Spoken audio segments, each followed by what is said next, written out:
राजभवन में जुटे 8 राज्यों के राज्यपाल। आदिवासियों को विकास की मुख्य धारा से जोड़ने की कवायद। 2 दिन मंथन के बाद राष्ट्रपति को सौंपे जाएंगे दस्तावेज।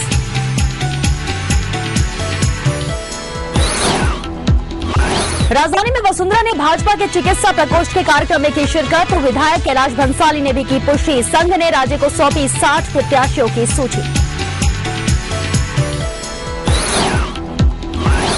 दुष्कर्म के मामले में बाबूलाल नागर के खिलाफ सीबीआई ने शुरू की जांच। सीआईडी-सीबी से मांगे मामले से जुड़े दस्तावेज। नागर और पीड़िता के बयान भी हो सकते हैं दर्ज।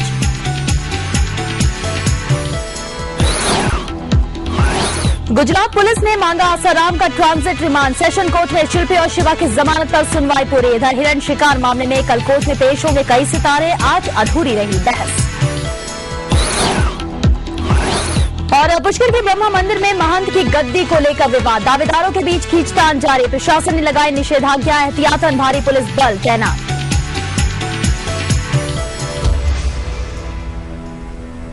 जोधपुर शहर से भाजपा विधायक कैलाश भंसाली ने स्वीकार किया है कि भाजपा और राष्ट्रीय स्वयंसेवक संघ की विचारधारा एक है और आपस में एक मत होकर उम्मीदवारों को टिकट दिए जाते हैं। इस बार के चुनाव के लिए आपस में तालमेल बैठा चुके हैं।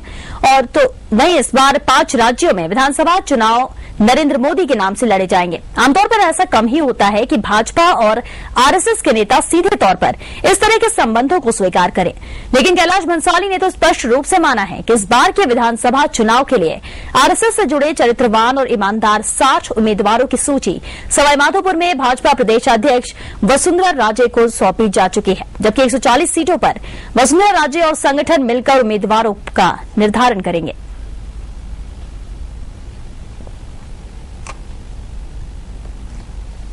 देखते हैं आरएसएस में वो बीजेपी को सलाह देते रहते हैं इस तरह से चुनाव लड़ा जाए। सवाईमाधोपुर की बैठक में माननीय भैयाजी जोशी ने कहा है कि हम 60 सीटों पर मैडम को लिस्ट दी है, उन पर विचार करें और वो हमारे सब समर्पित कार्यकर्ता हैं और अच्छा अनुशासन वाले कार्यकर्ता हैं और ईमानदार चरित्र वाले कार्यकर्ता हैं, उनको अवश्य वो कंसिडर करेगी, ऐसी उनकी बात है। बिल्कुल ये गणित रहा कि 60 और 140।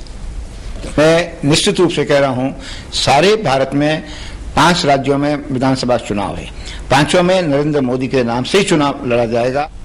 सवाल यह नहीं है कि बीजेपी और आरएसएस लोकसभा और विधानसभा चुनाव में मिलकर टिकट वितरण करते रहे हैं, मगर कभी आधिकारिक पुष्टि नहीं की गई। और सवाल यह भी नहीं है कि इस बार होने वाले राजस्थान के विधानसभा चुनाव में 100 सीटें आरएसएस और 100 सीटें भाजपा को बांटने का तय हुआ था, मगर अभी तक आरएसएस को 60 सीटों पर संतोष करना पड़ रहा है। और सवाल यह भी नहीं है कि आरएसएस और भाजपा दोनों एक दूसरे के बगैर एक कदम भी आगे नहीं बढ़ सकते, बल्कि सबसे बड़ा सवाल तो यह है कि ऐसी क्या नौबत आ गई कि भाजपा विधायक कैलाश भंसाली को यह स्वीकार करना पड़ा कि भाजपा और आरएसएस मिलकर टिकट देते हैं। और तो और खुद कैलाश भंसाली ने साफ कर दिया कि इस बार का जो विधानसभा चुनाव है वो 5 राज्यों में नरेंद्र मोदी के नाम से लड़ा जाएगा, यानी नरेंद्र मोदी और आरएसएस के अलावा भाजपा के पास में कोई उपलब्धि नहीं है।